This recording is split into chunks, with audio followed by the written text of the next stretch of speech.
Fala pessoal, tudo na paz? Sejam bem-vindos mais uma vez ao canal Luz dos Gentios, a leitura bíblica 2023. E como vocês já sabem, pessoal, nós estamos lendo a Bíblia em 42 semanas, 4 capítulos por dia, em média 18 minutos nessa leitura diária.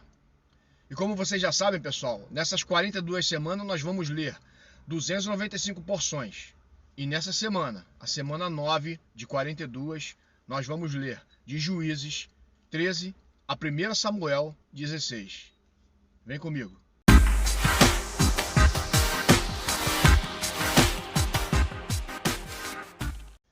E como vocês já sabem, pessoal, toda semana, quando vai mudar de uma semana para outra, eu faço sempre um comentário acerca de algo nas Escrituras.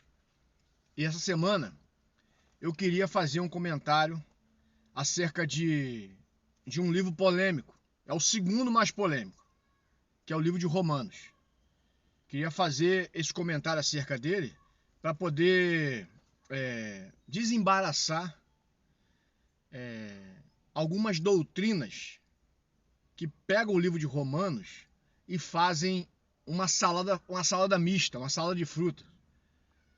Que o livro de Romanos nada mais nada menos é do que o reflexo do Antigo Testamento. Que quem escreve ele é o apóstolo Paulo, e o apóstolo Paulo, ele vai trazer coisas do Antigo Testamento, ok? Então não tem muita dificuldade de entender. Eu vou ler 2 textos para poder balizar o que eu vou falar sobre o livro de Romanos. 2 textos só, que estão no Antigo Testamento. Um é no livro de Romanos e o outro é no livro de Lucas, ok? A gente precisa primeiro conceituar, pessoal, o que está na cabeça do apóstolo Paulo. Esse Paulo que vai escrever as suas cartas, as suas epístolas, ele é um Paulo que é da tribo de Benjamim, é um genuíno judeu da tribo de Benjamim. Ele é alguém que é fariseu, ok? Mas esse cara aqui, que está escrevendo, é um cara renovado, porque ele teve um encontro com Jesus, teve um encontro com Cristo, e por ele ter um encontro com Cristo, ele pega as tradições rabínicas, as tradições dos pais dele. Eu abri um parênteses aqui, o judeu, como eu falo de modelos bíblicos aqui, o judeu desde sempre, ele segue modelo bíblico, ok? O judeu, ele não interpreta as escrituras por ele mesmo, ele não tem autonomia. Ele só interpreta as escrituras mediante a interpretação de um rabino, ok? Então eles leem o Taná, que são os livros do Antigo Testamento, é Torá, Neviim, Ketuvim, eles só leem mediante, estando com um livro do lado, que é o Talmud, né? O Talmud é o guia deles. Não sei se vocês lembram a passagem que tem em Atos dos Apóstolos, quando um alto oficial de Candace vem lendo Isaías 53 e Filipe está do lado da carruagem ouvindo o que ele está lendo, em voz alta. E aí Filipe interroga ele e fala para ele: tu entende o que tu está lendo? Você entende? E ele fala: como é que eu vou entender se não tem ninguém que me explique? Porque eles não têm autonomia para entender as escrituras, eles precisam de alguém para poder explicá-los, ok? Então o apóstolo Paulo, ele era alguém que era fariseu, e a missão de Paulo é a mesma missão que Jesus tinha, que era interpelá-los, era bater de frente com os fariseus.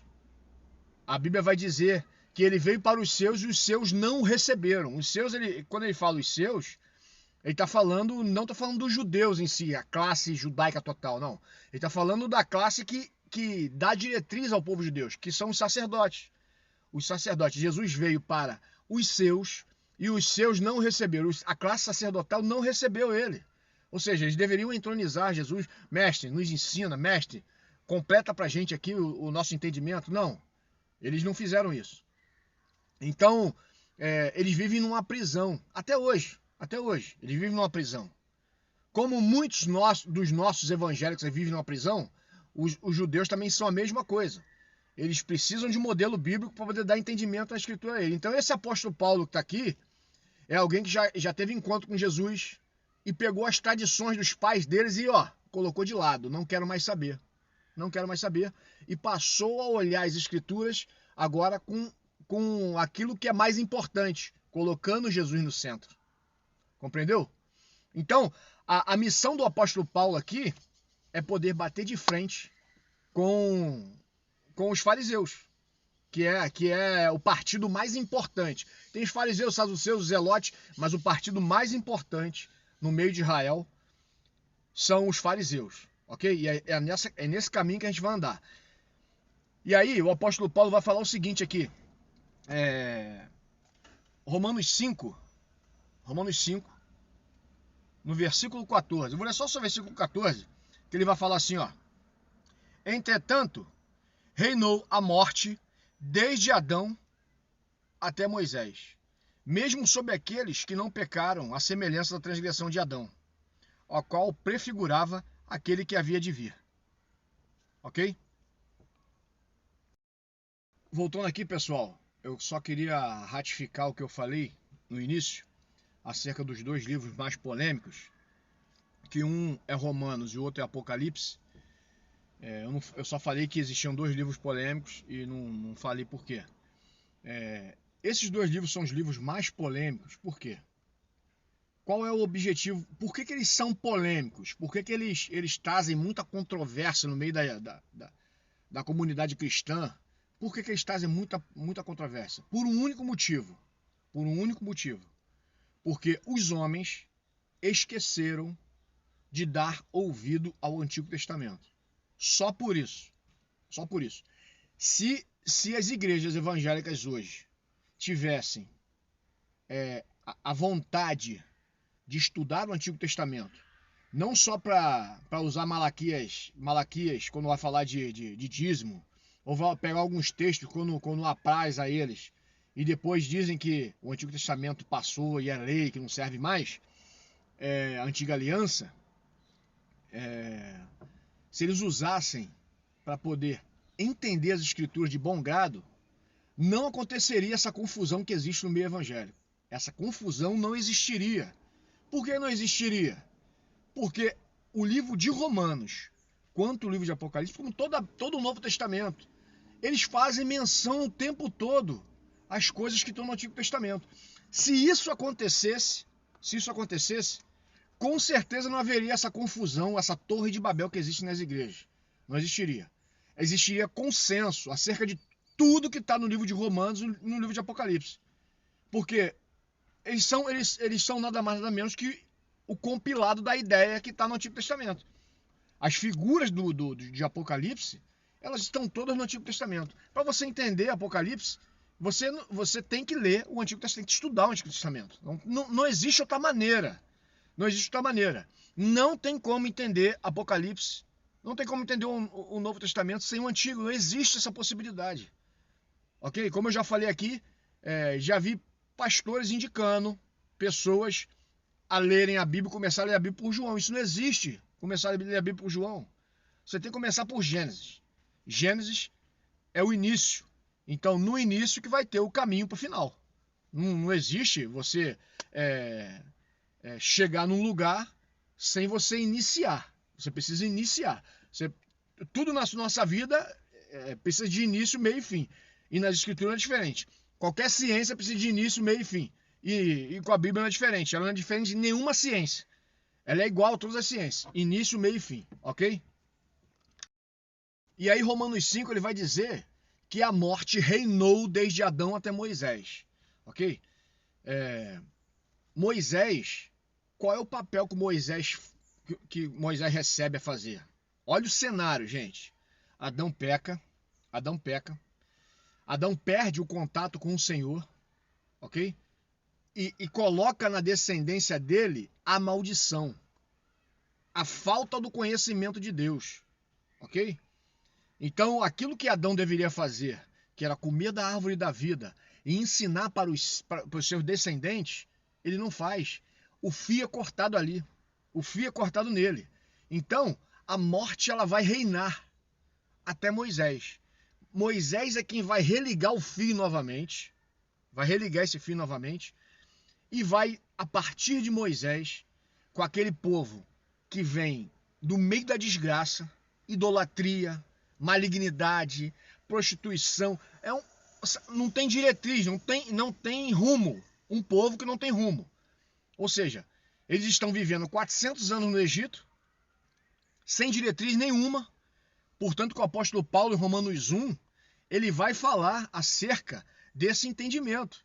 Ele vai falar, a garganta deles é sepulcro aberto, com a boca urda engano, veneno de víbora está nos seus lábios. Ele vai falar que os homens daquela época lá, eles mudaram a glória do Deus verdadeiro em semelhança de aves, quadrúpedes e répteis, mudaram o modo natural de fazer sexo, fazendo homem com homem, mulher com mulher. Então o povo de Israel no Egito era um bando. O que Moisés vai fazer é o mesmo serviço que Adão deveria fazer, que é receber de Deus e passar para os sacerdotes, ok? Então, Moisés, primeiramente, Moisés, ele vai causar consciência neles para poder tirar aquela mente de escravo deles. Eles vão sair do Egito para, a partir daquele momento, virarem uma nova nação, mudança de mente. Aquelas proibições todas que existem ali é nada mais, nada menos para poder fazer diferenciação entre aquele povo e o povo que está ao redor. Ok? Porque não existia diretriz. Não sabia-se em que Deus se adorar. No Egito é Deus de todas as espécies. Deus do mosquito, Deus do vento, Deus da mosca, Deus do jacaré, Deus da morte, Deus da vida, Deus do sol, Deus da lua. Então eram muitos deuses. Então eles precisam receber a consciência do Erie a Sherie. Eu sou o que sou. Eles precisam receber a consciência. Quando Moisés tem um encontro com Deus no Monte Sinai, ele vai falar para eles, quem é o Senhor? Para dizer para eles que me enviou. Fala, Moisés, eu sou o que sou. Eu sou o que sou. Eu sou o que sou. Então, Moisés vai apresentar para eles o Deus que se apresentou para ele, que era o mesmo Deus que criou todas as coisas, o mesmo Deus que colocou o homem no jardim. Ok, pessoal? Então, a partir de agora, olha a consciência de que Paulo está escrevendo em Romanos. Preste atenção. A partir de agora existe um homem que vai fazer o religare, que vai religar o filho novamente. Por isso que a morte reina desde Adão até Moisés, ok? Moisés, ele está 2.500 anos depois de Adão. 2.500 anos depois de Adão. E ele vai fazer essa ponte entre Deus e os homens. Ele vai formar uma nação sacerdotal, ok? E esse povo tem que ensinar para o mundo, então eles precisam ser diferentes. Tem que ser diferente. Não existe diferença em quando a gente cria os nossos filhos, quando vieram de nós. Não existe diferença. Criamos desde pequenininho, ensinando o caminho, faz aqui, faz ali, faz acolá. E quando eles crescem, não se precisa mais dizer para eles. Hoje eu tenho 2 filhos. Um vai fazer 20 e o outro tem 17. Hoje eu não preciso mais ensinar para eles as coisas básicas. As coisas básicas que lá atrás eu precisava, ok? Ele sabe diferenciar o certo do errado. Eu não preciso ficar falando, fulano faz isso, Pedro faz isso, João faz isso. Não preciso mais fazer isso para eles. Porque já foi inserido dentro deles lá atrás, desde pequeno, da mais tenra idade, o que eles deveriam fazer. Com Israel era diferente. Porque era como se fosse você pegar um filho adotivo. Alguém que já está grande, que está vivendo no mundo e prova de tudo e faz qualquer coisa, põe o nariz à ponta, vai. Então foi assim que Deus encontrou Israel. Alguém como se fosse um filho adotivo. Que você tivesse adotado com 15 anos de idade. Ou seja, já tem noção do bem e do mal, mas ele precisa entrar nas diretrizes do seu lar. É assim que Deus fez com Israel. Aí ele precisou de quê? De severidade. Mudança de mente. Severidade. Israel, tem que ser assim, tem que ser assado, não pode provar isso, não pode cortar o cabelo igual eles cortam, não pode raspar, não pode comer qualquer coisa. Tem que trabalhar 6 dias e no sábado tem que se consagrar a mim. Não pode fazer de qualquer maneira, não pode comer qualquer coisa. A maneira de se portar diante de mim é assim, a maneira de andar diante de mim é assado. vocês vão fazer assim, vocês vão aprender assado. Então, esse ciclo de normas e regras para Israel foi necessário para quê? Para que eles fossem uma nação, um povo diferenciado das outras nações ao redor. Esse era o objetivo, ok? Então, pessoal, eu vou ler aqui Lucas 18, do verso 9 ao verso 14. Olha o que Jesus vai dizer. Jesus vai trazer uma parábola. Olha o que ele vai falar na parábola. Propôs também esta parábola a alguns que confiavam em si mesmos, por se considerarem justos, e desprezavam os outros. 2 homens subiram ao templo com o propósito de orar, um fariseu e o outro publicano. O fariseu, posto em pé, orava de si para si mesmo, desta forma: ó Deus, graças te dou, porque não sou como os demais, homens, roubadores, injustos e adúlteros, e nem ainda como este publicano. Jejuo 2 vezes por semana e dou o dízimo de tudo quanto ganho. O publicano, estando em pé, ao longe, não ousava ainda levantar os olhos ao céu, mas batia no peito com arrependimento, dizendo: ó Deus, sê propício a mim, pecador. Aí Jesus vai dizer: digo-vos que este desceu justificado para casa, e não aquele, porque todo o que se exaltará será humilhado, mas o que se humilhar será exaltado. Então, o fariseu é alguém importante no meio da nação judaica, ok? O fariseu, ele é aquele que tem que dar diretriz ao povo. Tá no meio dos levitas, ok? Alguém que conhece a Torá. Tá no meio dos escribas. Alguém que conhece a fundo as escrituras. E esse povo que eu falei, que veio do Egito, que era um bando, que não tinha diretriz, não tinha direção, recebeu do céu as escrituras e recebeu 2.500 anos depois de Adão. E agora, em Moisés, depois de 1.500 anos depois deles receberem, aqui nesse período aqui, eles estão aproximadamente 1.500 anos depois de Moisés. Esse povo se perdeu ao longo do tempo, criando preceito de homens. Era o que Jesus o tempo todo condenava eles. Você segue preceitos, são coisas de homens, ok? Eles seguem preceito de homens, esqueceram do Senhor, davam valor à aparência. Então Jesus, ele vai contar uma parábola de um fariseu que era alguém que deveria ter uma consciência em Deus, e vai dizer que um publicano, que era considerado um marginal, um cobrador de impostos, tem mais consciência de miserabilidade do que um cara como esse. Um cara que recebeu de Deus e entende as coisas de Deus. Um marginalizado, quando vai orar, ele vai ser bem claro aqui no texto, que ele vai falar: o publicano, quando ele vai dizer o publicano, eles gostam dos primeiros lugares na sinagoga. Eles gostam dos primeiros lugares, ali na frente. Gostam de sentar na frente e ser visto pelos homens. Jesus fala isso em outra parábola. Jesus fala isso. E aí ele vai dizer, vai ser bem claro, ele vai dizer assim: e o publicano está ao longe, lá atrás, lá no cantinho, batendo no peito: Senhor, ser propício a mim, pecador. Ser propício a mim, Senhor, tem misericórdia de mim. E o outro não. O outro está cheio de si. Então essa é a mente que permeia a cabeça dos publicanos. Essa é a mente que permeia a cabeça de alguém que Paulo vai, logo depois, aos Romanos, ele vai lutar. É esse tipo de gente. Esse tipo de gente que Paulo vai ter que lutar.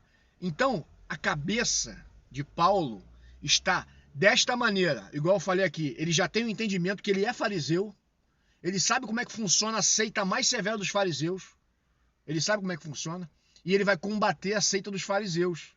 Ele vai combater. Então o livro de Romanos, ele tem um objetivo. Eu vou ler o texto aqui. Romanos, eu separei aqui, deixa eu tirar a caneta aqui.